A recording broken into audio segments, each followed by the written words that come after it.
Olá, meus amigos dos apoiadores, do Fundo Emancipatório, vocês já conhecem tudo. Se você está chegando aqui nesse vídeo pela primeira vez, por favor, vai lá nos vídeos anteriores onde a gente explica o que é o Fundo Emancipatório, como ele funciona, o que acontece. E hoje eu queria contar uma história que muito provavelmente você conhece.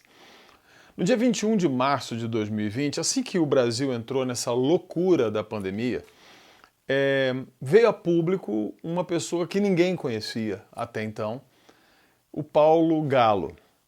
Ele é um entregador e naquele dia ele saiu de casa com uma série de questões na cabeça dele. E ele saiu e furou o pneu da moto. Quando ele furou o pneu da moto, ele ligou para o aplicativo para quem ele trabalhava como entregador, e eles falaram: pode cancelar e outra pessoa entrega e você se vira. E aquilo encheu o Paulo Galo de revolta e ele gravou um vídeo no celular. E aquilo, desde então, virou um rastilho de pólvora na vida do Paulo Galo, que é a pessoa que eu queria te apresentar hoje e falar como a gente no Fundo Emancipatório pode ajudar. E eu vou começar com uma frase do Trotsky, que toda revolução parece impossível até que ela seja inevitável. Essa é uma frase do Trotsky e eu acho que o Paulo foi aquele elemento em que algo tinha que acontecer, era inevitável que acontecesse. Se você já ainda não conhece o Paulo Galo, coloca o nome dele, você vai ver entrevistas dele no Meteoro Brasil, no UOL, na Folha, em tudo que é meio de comunicação. E ele virou uma espécie de celebridade instantânea, mas não desse tipo de Big Brother Brasil, mas alguém que tem o que falar. E eu me lembro quando eu ouvi o Paulo falando no Meteoro, que aquilo me impactou tão profundamente que eu comecei a desenhar uma de suas frases, em que o problema central não estava nas estruturas macro que a gente vive, mas o problema central estava no coração do ser humano, no egoísmo que nele nasce. E isso me levou a fazer um desenho. E o Paulo é tão influenciador que, no fim das contas, aquilo mexeu em mim, virou um desenho. Eu mandei para um amigo, o Luke, lá na Inglaterra. Ele melhorou o desenho, fez uma impressão, mandou de volta e eu falei: por favor, me manda 3 cópias do desenho, porque eu vou mandar para o Paulo de presente. E por causa dessas coisas da vida, a gente acabou ficando amigo. Bom, hoje eu queria te falar um passo que a gente precisa dar para a emancipação de verdade. O Paulo se tornou essa celebridade instantânea, mas ele não virou celebridade por ser um cara que estava buscando fama, poder, política, nada disso. Simplesmente porque ele tinha uma única pauta: comida, comida, comida, comida, comida, comida, comida. E sabe o que surpreendeu o Paulo? Na hora que ele foi falar com os demais entregadores nas suas motos, ele percebeu que todos já tinham internalizado e acreditado que eram empreendedores de si mesmos, que eles eram microempreendedores porque trabalhavam para a plataforma não sei o que Eats, não sei o que Food, e você conhece essas plataformas que fazem Trap, Rap, Nop, Tap, que fazem essas coisas para entrega por aí e que convencem essas pessoas de que elas são empreendedores de si mesmas e que vão conseguir crescer na vida, quando na verdade é só a extrema exploração do trabalhador. O Paulo acabou se tornando uma das lideranças daquilo que ficou conhecido como o movimento dos entregadores antifascistas. Mas sabe o que aconteceu? Quando ele foi falar com os motoqueiros começaram a falar: vai para Cuba, vai embora daqui, nós somos brancos e bonitos e nós estamos no caminho do crescimento. E ele foi encontrar ouvido entre os ciclistas entregadores, como se fosse uma subcategoria de explorados. E ele começou a ver que a questão do trabalhador era muito mais profunda.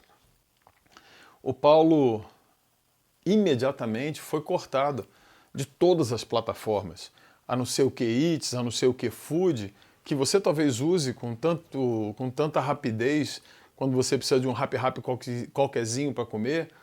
Imediatamente ele foi bloqueado. E hoje o Paulo, ele, se não fosse um movimento social, o que a UMST, a contratá-lo como entregador, ele não teria trabalho para botar comida na sua casa, para sua filha, para sua esposa e para manter a dignidade do seu trabalho. Porque esse negócio de ficar sendo figurinha de internet e o cara aparecendo, todo mundo quer ouvir o Paulo, porque ele tem o que falar, realmente tem. Se você não ouviu até agora, por favor, ouça. Eu vou tentar botar uns 2 ou 3 links aqui na descrição para você ouvi-lo falando. E o Paulo é profundo. Mas não é um profundo que veio da academia, que veio dos livros, que veio dessas coisas que eu tenho aqui atrás. Não, é um profundo que veio da vida. Ele é o cara que percebe que o útero da trabalhadora é nada mais, nada menos que uma fábrica de futuros explorados. Ele é o cara que percebe que a questão central e fundamental que interessa a todo trabalhador é ter comida na sua mesa no fim do dia e ver seus filhos comendo e tendo um lugar para dormir aquecido. Paulo é profundo. E Paulo é tão profundo que ele saiu dele mesmo e entendeu que ele tinha que ir além. E ele fundou um projeto chamado Nação dos Trabalhadores. E eu vou deixar ele explicar. É muito melhor ele explicando do que eu qual é o projeto do Nação dos Trabalhadores. E se você ouve o Paulo falar, você vai entender o que é um homem que percebe que o problema não era dele, indivíduo. E muitas vezes aqui no Fundo Emancipatório a gente está ajudando pessoas que estão individualmente emancipando, mas sempre olhando para os seus vizinhos, para os seus amigos. O Paulo foi um passo além, cara. Ele foi lá e não é só meu vizinho, não é só meu companheiro aqui, mas são todos os meus camaradas e todo mundo que está na periferia. E ele sonhou unir 3 coisas que parecem distantes uma da outra para quem não conhece. Ele sonhou juntar uma reflexão crítica que vinha de Marx com uma abordagem popular que vem de Paulo Freire, com a mensagem libertadora de Jesus. E ele lançou a Nação Trabalhadora. E aí fez um crowdfunding, conseguiu uma Kombi. E no dia 21 de março de 2020, a vida do Paulo virou de cabeça para baixo. Mas no dia 28 de março de 2021, o Paulo começou a ser hostilizado pela polícia em São Paulo e ele reagiu. Ele devolveu a ofensa com que ele foi ofendido e iniciou uma perseguição à sua Kombi. No fim das contas, ele acabou se confundindo com um outro grupo de policiais que o perseguiu e ele entrou na Avenida Paulista, levou 2 tiros no pneu dessa Kombi que ele tinha criado para levar uma mensagem super positiva para trabalhadores. Acabou que aquela Kombi comprada com sacrifício também se acidentou. E a gente agora quer ajudar o Paulo a reerguer a Kombi. Ela já está na oficina, já está sendo paga, a gente já adiantou uma parte, mas eu queria convidar você a ajudar a Nação dos Trabalhadores e essa Kombi do Paulo levar a emancipação para muito mais gente. Ouve só como é que ele explica o que é a Nação dos Trabalhadores.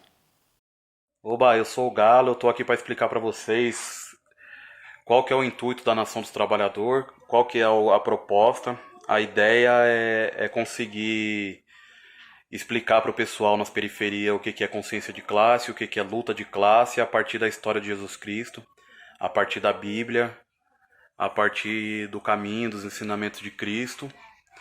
E para isso eu fiz uma vaquinha para estar conseguindo coletar um dinheiro para comprar uma Kombi, para comprar um equipamento de som, para poder comprar barraca, cadeira e armar essa igreja móvel dentro da favela. A favela que eu escolhi para iniciar o projeto é a favela do Moinho, que fica na região central de São Paulo.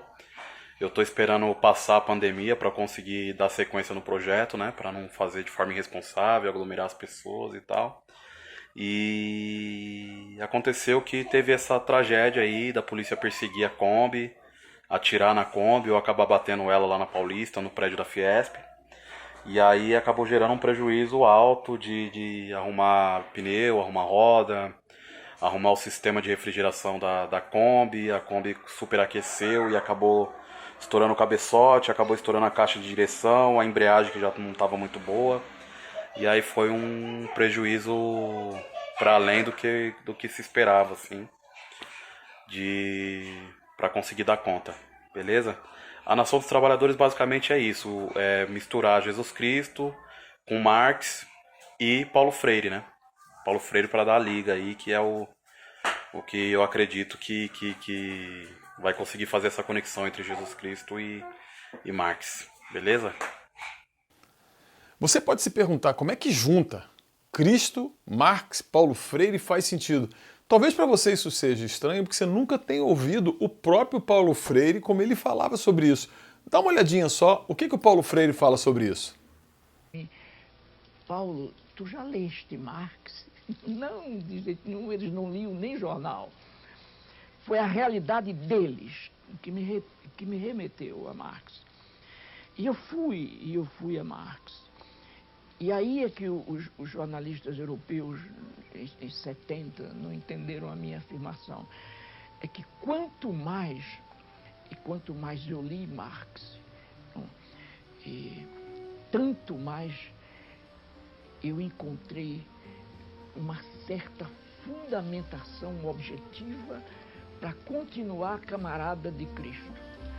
Então, as leituras que eu fiz de Marx, de alongamentos de Marx, não me sugeriram jamais que eu deixasse de encontrar Cristo na esquina das próprias favelas. Eu fiquei com Marx na mundanidade à procura de Cristo na transcendência. Ou seja, o que o Paulo percebe e o que o jovem Paulo Freire havia percebido nas favelas do Recife, quando começou a andar movido, por como ele falava, por uma camaradagem com Jesus, e ele ganhou instrumentos em Marx para analisar aquela situação, hoje o Paulo entende, e nesse momento eu estou com ele fechado, que é a hora de levar a verdadeira mensagem de libertação que está em Jesus, que demonstra que tem lado. E o lado é dos trabalhadores, o lado é do oprimido, o lado é daquele leproso social ou físico que ninguém quer ver perto. Jesus, cheio de amorosidade, sempre soube acolher o lado dos pobres e sempre soube confrontar os poderosos. E o Paulo está nessa. E a gente está completamente comprometido, envolvido. Eu queria convidar você, se você desejar, fazer parte daqueles que vão ajudar no orçamento do conserto dessa Kombi. Nas contas que eu fiz aqui, deu R$6.000 mais ou menos que ele gastou com essa Kombi. Mas eu gostaria, sinceramente, que a gente pudesse colocar mais aí, para que ele possa comprar a mesa que precisa, a cobertura que ele precisa, o microfone que ele precisa, as coisas que ele precisa. Então, eu não sei, se você quiser, eu gostaria de, junto com aquilo que a gente já tem no fundo, convidar você a fazer a sua contribuição no Fundo Emancipatório, e para isso tem aqui o Pix, vai aparecer aqui embaixo de mim o Pix do depósito da Casa da Videira, se você quiser. Só, por favor, me manda nesse e-mail que vai aparecer aqui, ó, logo depois do Pix. O Pix está aqui, de novo. Vou pedir para quem está na edição colocar aqui. E agora, o e-mail da casa. Manda o comprovante para que a gente não fique doido pensando que Pix é esse, veio da onde, para quê. Então, a gente tem como alvo levantar pelo menos 6.000, se possível 10.000, para que a gente possa ajudar nesse processo emancipatório do Paulo. E todo mundo que contribui com o Fundo Emancipatório sabe que quando a gente emancipa alguém, a gente também convida esse alguém a se tornar contribuinte com o fundo, para que o fundo possa daqui a pouco rodar cada vez mais. Bom, você está convidado, fica com o Paulo, fica com a gente e entra nessa verdadeira jornada de emancipação. Que ele está doido para que essa pandemia passe e que essa perseguição passe, porque ele foi naquela perseguição policial, ele acabou preso. Preso por desacato, preso por não levar desaforo para casa e por não abaixar a cabeça, que um trabalhador não deve abaixar nesse momento em que tudo conspira contra ele. E eu quero te convidar a um ato de amor, de amorosidade, na qual você não precise escolher lado entre Marx, entre Cristo, entre Paulo Freire, mas que você possa entender que o lado único que a gente tem para escolher é o amor. Vem com a gente e vamos junto com o Paulo. Conto com você.